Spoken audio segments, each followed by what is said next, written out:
Pour le découvrir, mon voyage me conduit à présent en Lorraine, à Thionville.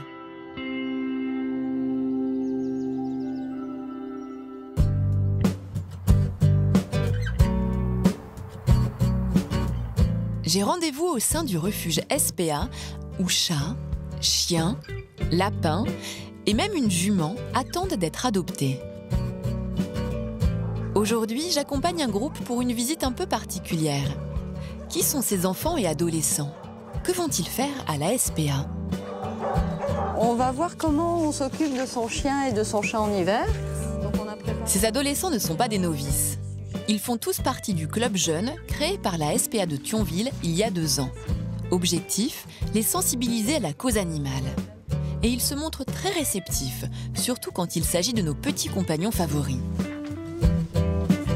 Chiens et chats sont-ils comme nous? Et ont-ils froid? Oui. Après ce petit cours d'introduction, place à la pratique. On va aller voir les chiens. Vous allez choisir ceux que vous voulez. Rosetta les conduit auprès des chiens du refuge pour une promenade. Difficile de savoir qui des chiens ou des jeunes sont les plus enthousiastes. Qui prend lui? C'est moi. Toi? Mais attention, tous les chiens ne peuvent pas participer à la balade. Au niveau des enfants, on a vraiment des règles de sécurité à respecter. Donc ils peuvent sortir tous les chiens, les gentils entre guillemets, qui ne tirent pas trop. Et principalement les chiens de petite taille, en général ils les connaissent bien et ils prennent l'habitude de les sortir. Une fois que tous les duos enfants-chiens sont formés, c'est parti. Ces sorties sont l'occasion de sociabiliser les animaux et de les rendre moins craintifs pour les futurs adoptants. Une fois par semaine, ces jeunes viennent les promener et les bienfaits de ces moments privilégiés sont partagés. Moi, ça m'apporte du bonheur parce que déjà, quand on n'a pas un chien à la maison, on peut les promener. Et puis eux, ils ont souvent, c'est certains qui n'ont pas une vie facile, alors on leur apporte un peu de joie. Surtout, les enfants apprennent les règles de bonne conduite face à l'animal. Par exemple, face à un chien inconnu et seul. Qu'est-ce qu'on fait? On reste calme déjà. On reste fait pas de calme. gestes brusques.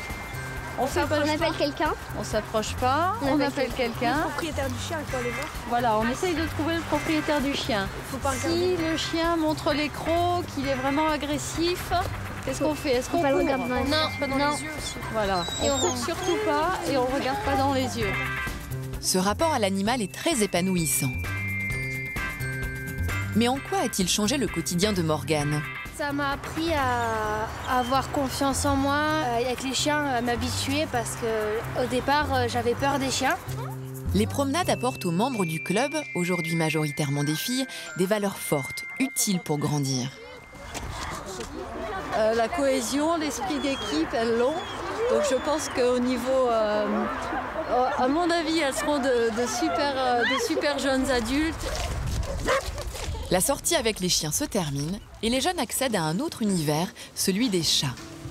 Ici, le changement d'ambiance est radical. C'est vrai que les chats, c'est vraiment le retour au calme après la balade avec les chiens. Il faut les aborder avec beaucoup de douceur. Tous les félins présents ici ont été abandonnés. Les filles ne résistent pas à leurs attitudes si attendrissantes. En même temps, elles prennent conscience de leur situation. Ouais, c'est triste. C'est pour ça qu'on vient, pour les aider et pour leur apporter du bonheur. Grâce à cette immersion dans le quotidien de la SPA, nos jeunes filles s'impliquent auprès des laissés-pour-compte et entendent bien donner l'exemple. Je pense que c'est pour ça qu'ils sont là, en fait, pour montrer qu'on peut agir autrement, on peut faire en sorte que les choses changent et des ados, des enfants peuvent montrer aux adultes en fait ce qu'il faut faire pour ne pas abandonner les animaux. Au sein de la SPA, les enfants apprennent à devenir responsables tout en partageant des moments heureux.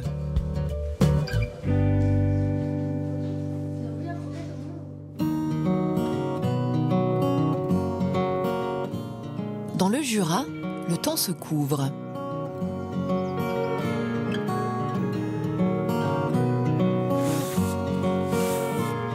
Pas de quoi bouleverser pour autant le quotidien de cette ferme du bonheur où chaque membre de la famille tient un rôle différent. Pendant que Jean-Philippe, le père, s'active à construire un nouveau manège pour les chevaux, la petite Noélia est attendue par la meute de Dalmatiens. À ses côtés, Lucie, une jeune femme de 22 ans, apprentie sur l'exploitation. Salut les chiens. Bonjour. Salut Lucie. Vous m'avez attendu pour le nourrissage? Oui. Oui. Je vais voir la Miss en action. C'est bien. Dans l'ordre de nous. Tu commences? Ok. Alors, Les Dalmatiens sont des chiens joueurs et très câlins, mais qui peuvent aussi parfois devenir imposants. Noélia, à peine plus grande que les chiens, doit donc savoir se faire respecter. Et pour ça, celle que tout le monde ici appelle Nono ne manque pas de caractère. Ah si, Gypsy. Oh, bon non. Allez, Joker. elle met la main à la pâte alors, hein? Elle y va? Ouais. Et puis quand je suis pas là, faut que quelqu'un s'en occupe. Ah, donc en fait c'est un peu de la transmission C'est ça. que tu fais aussi avec Noélia, c'est ça? Ouais. À la voir tellement à l'aise et débrouillarde au milieu de la meute, je réalise que les animaux ont cette faculté de responsabiliser les enfants. Une véritable école de la vie qui semble beaucoup plus faire le bonheur de Noélia